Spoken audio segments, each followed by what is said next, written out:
Well, Alan was key in that because playing a villain, bad guy, whatever you want to call it, in a project like this can be can be risky because often these films feel that they require one-dimensional, unmotivated evil, and that was my concern right off the bat. Even in the audition, talking to Alan, it's how do we make him more interesting than just a cackling fiend?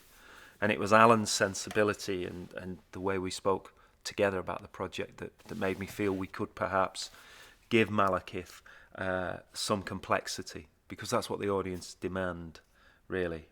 They have that of the heroes, and I think the villains need that. I did see the first film and I enjoyed it very much, particularly the performances, particularly Chris Hemsworth, because you know it's a big ask that to be this extraordinary comic book physical specimen, which Chris can do. But what I loved about his performance and a lot of the performances, but particularly Chris's, was the humour and the twinkle and the charm and the sense that he was taking it seriously, but not that seriously. And that's proved. That's been the proof of working with him on this. Really, I admire that. That is where the pressure is. Yeah, absolutely. Playing Thor, um, this comic. He's not just a comic book hero. He's a Norse hero, and he's got the long flowing locks and he's muscular. That really takes some guts, really, and some deftness of touch, and he has that. He's the leader, really. He's set the benchmark for us all, I think. Malekith is a dark elf, and he's the leader of the dark elf. He has almost a godlike status among the elves, and it's difficult to talk about what his intents are without giving away huge tracks of the film. And he is a slippery character to his own men, never mind to those that he opposes. He's probably slippery to himself. And my costume's very elaborate as well and high maintenance. So when I'm not on camera doing a take, I've got at least four people in my face or around my body the whole time. So that takes a kind of discipline. Um, but hopefully it's worth it. It's a very elaborate costume, made with great care, and the makeup as well. It's pretty extraordinary, we hope. Um, I wear lenses. I have prosthetics on my face. I have a different shaped head. I wear a wig. I wear a cage on top of the wig. I have body armor. I have a cloak. Yeah, it's elaborate and transforming. But hopefully, you'll still realise. I mean, the idea with prosthetics is that you still get a sense of a living creature, a living entity. Um, and I think we've achieved that. Malekith has a slightly godlike status, the way some leaders do. Um, and Algrim certainly expresses that. He is absolutely loyal to his leader and embraces the idea that I say early on, I'm prepared to die for this.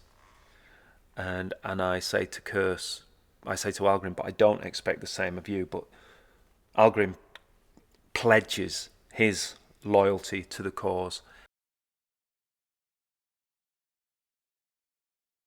The project happened very quickly for me, so there wasn't a great deal of time for training. But we've got a great stunt, Steve Dent, who leads the stunts.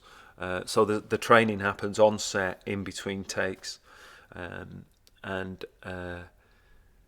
it's you have to incorporate it as that part of performance. It's like anything else, a fight sequence has to be created to a certain extent on the day, because of availability of actors, and um, I've enjoyed that side of things.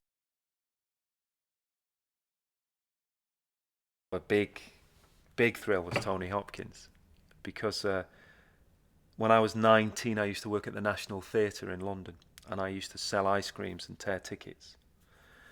And while I was doing that, Anthony Hopkins was playing Lambert LaRue in a play called Pravda, and King Lear, and Antony and Cleopatra. Now my job was to tear the tickets and then sit on a little seat right at the top of the theatre and watch him. And I must have seen Anthony Hopkins on stage doing the same performance 200 times. And I never dreamed that I would play a scene with him. It was very strange for me, to see this great actor, to study his work, and then to play a scene with him. It was, I was 19 years of age, and then 30 years later, I'm acting with him.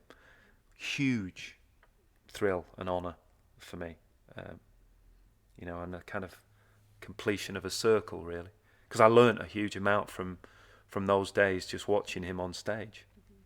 So that was great. I think what's clever about choosing Alan for this is, a great deal of emphasis is put on the scale of the sets and the scale of the themes and the scale of the costumes, the externals. These films can get buried in the externals. What's the look like? How many fights have we got? But he's all about performance.